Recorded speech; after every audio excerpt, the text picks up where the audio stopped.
Well, let's go live there now because our correspondent Andrew Plant is in the Somerset Levels and a lot of water where you are. Yeah, Sophie, this is the largest pumping operation the Somerset Levels has ever seen, I'm told, and you can believe it when you look at the volume of water that's spraying out of these pumps here. There are 8 huge pumps. These are temporary, by the way. They're not normally here. They've been put in over the last couple of days, pumping hundreds of litres of water every single second out into the River Parrett, which is itself, as you can see, pretty swollen. All this water is coming from the Somerset Levels, coming from what is essentially a ditch about 100 metres over my shoulder here, where the water has just been standing acre after acre of water for kilometres on end, just standing water there. Normally that would empty. It would flood to some extent every year, but normally it will empty after a couple of days. This year, there's just been so much rain, it has nowhere to go. Now, up here in this direction, you can see the Environment Agency are laying another pipe across the road there. They're hoping to increase these 8 huge pipes to 10. They say they're going to turn those 2 on in a couple of hours. They've had to just dump a load of hardcore over the top of the pipe so that people can continue using this road. And you can see there's a big queue of traffic there waiting to come across.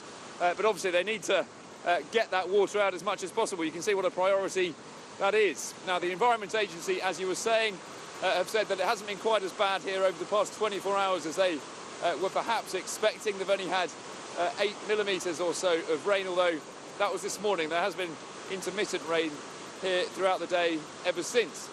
On Friday, this whole area was declared a major incident. That happens when there's a situation that the local council, the local authority can't necessarily deal with particularly easily, especially when there's a danger to life or property. What it means is that the county council, Somerset County Council, can start having conversations, put people on alert. Sorry, it's very windy here.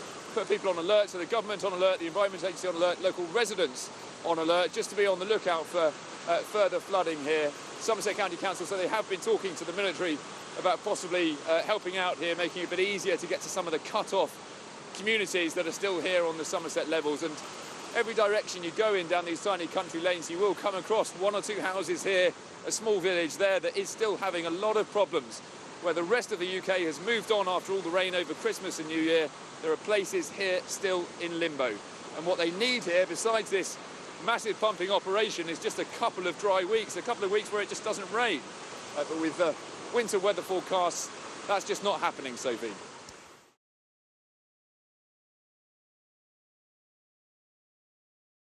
Hello, good evening. It's 5 o'clock. 2 men have been convicted of plotting to murder and rob the singer Joss Stone. 35-year-old Kevin Liverpool and 32-year-old Junior Bradshaw were arrested near her Devon home, armed with weapons including a samurai sword. Exeter Crown Court was told the pair were deluded bunglers living out a frightening fantasy. Liverpool has been jailed for life. Bradshaw will be sentenced tomorrow. Our correspondent Andrew Plant is at Exeter Crown Court. Andrew. Over the past 3 weeks of this trial here at Exeter Crown Court, the antics of these 2 men have been portrayed as some kind of bumbling criminal enterprise, something which would never seriously have gotten off the ground. But the jury here today have rejected that portrayal, finding both men guilty on 3 counts each. Far from being bumbling antics which would never have worked, they've instead decided they were in fact sinister and indeed for Joss Stone, very, very frightening. So conspicuous had they made themselves as they drove towards Joss Stone's house in Devon that neighbours actually called the police because they were so suspicious. Before they even reached her house, they were still 3 miles from their destination. And on top of finding that samurai sword and lock knife, police also found a hammer, a hose pipe, a spike, a black bag and some tape too. A deeply distressing thing to hear in court for Joss Stone. She gave evidence saying that she'd never locked her doors before, but she would now. And for her mother, who has been here every day of this trial, seeing it finally finish, has been a great relief. Joss would like to thank everybody for their support and all of their good wishes. Joss and myself and indeed our whole family are relieved that the trial is now over and that these men are no longer in a position to cause harm to anyone. Thank you. Sentencing them today, the judge said this may have been a crazy scheme of crazy people, but it was a very real plan. They have both been found guilty of conspiracy to rob, conspiracy to cause GBH and conspiracy to murder. Kevin Liverpool has been given a life sentence. Junior Bradshaw will be sentenced at a later date. Gavin. Andrew, thanks very much. Andrew Plant there at Exeter Crown Court. Well, our correspondent Andrew Plant is outside the Ecuadorian Embassy now, and it's attracting a lot of attention, Andrew. Martine, there is standing room only here outside the Ecuadorian Embassy right now. I can tell you there is huge international interest in this story.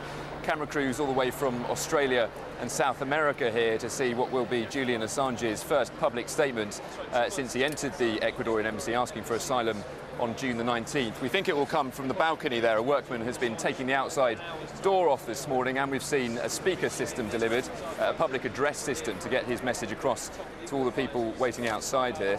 Effectively, he's been left with only two options. That is either to stay inside the Ecuadorian Embassy indefinitely or to come out, and he would face then arrest by UK police and extradition to Sweden. Now, interestingly, one of the conditions of granting asylum by Ecuador was that he make no political statements while in the Ecuadorian Embassy. So what he's going to say in that statement is still fairly unclear. We should find out at 2 o'clock, but enormous interest here for what will be the first time anybody's heard from him publicly in 2 months. Andrew, thank you very much. Andrew Plant at the Ecuadorian Embassy.